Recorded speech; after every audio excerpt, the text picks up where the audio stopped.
2025 భారతదేశ స్టార్టప్ ప్రపంచానికి ఒక భారీ షాక్. ఒక్క ఏడాదిలోనే 11,223 స్టార్టప్స్ మూతపడ్డాయి. అవును, ఇవి సాధారణ స్టార్టప్స్ కాదు. కొన్నింటికి కోట్ల రూపాయల ఫండింగ్ వచ్చింది. కొన్నింటి వెనుక పెద్ద పేర్లున్న ఇన్వెస్టర్లున్నారు. కానీ అయినా నిలబడలేకపోయాయి. ఎందుకంటే మార్కెట్ మారింది. ఇక వృద్ధి కంటే వాస్తవం ముఖ్యమైంది. ఇన్వెస్టర్లు గ్రోత్ కాదు, ప్రాఫిట్ చూడాలని కోరుకుంటున్నారు. కస్టమర్ కౌంట్ కంటే క్యాష్ ఫ్లో ముఖ్యమైంది. హై బిజినెస్ కన్నా సస్టైనబుల్ బిజినెస్కి విలువ పెరిగింది. ఒకప్పుడు యూనికార్న్ కావాలనే కలలు గన్నవాళ్లు ఇప్పుడు సర్వైవ్ అవ్వాలి అనేది నేర్చుకుంటున్నారు.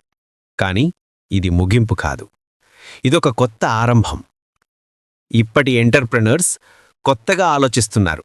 తక్కువ ఖర్చుతో, ఎక్కువ విలువతో నిజమైన సమస్యలను పరిష్కరించే దిశగా వెళుతున్నారు. అందుకే 2025ని స్టార్టప్ డౌన్ ఇయర్ అని కాదు, సస్టైనబుల్ రెవల్యూషన్ ఇయర్ అని గుర్తుంచుకోవాలి.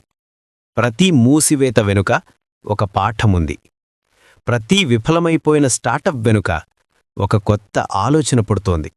మనకు కావలసింది ఒక్కటి: పాజిటివ్ దృక్పథం. మార్కెట్ కుదుపు తాత్కాలికం, కానీ ఆవిష్కరణ శాశ్వతం. విఫలమైతే భయపడకండి, ఇది ముగింపు కాదు, మార్గం మారిన కొత్త మొదలు. ప్రతి విఫలం ఒక కొత్త పాఠం.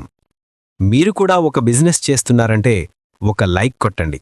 అలాగే కామెంట్స్లో చెప్పండి, మీకు ఎదురవుతున్న పెద్ద బిజినెస్ ప్రాబ్లం ఏంటి. మరి ఈ వార్తపై మీ అభిప్రాయమేంటి? కింద కామెంట్స్లో చెప్పండి. మనందరం కలిసి నేర్చుకుందాం.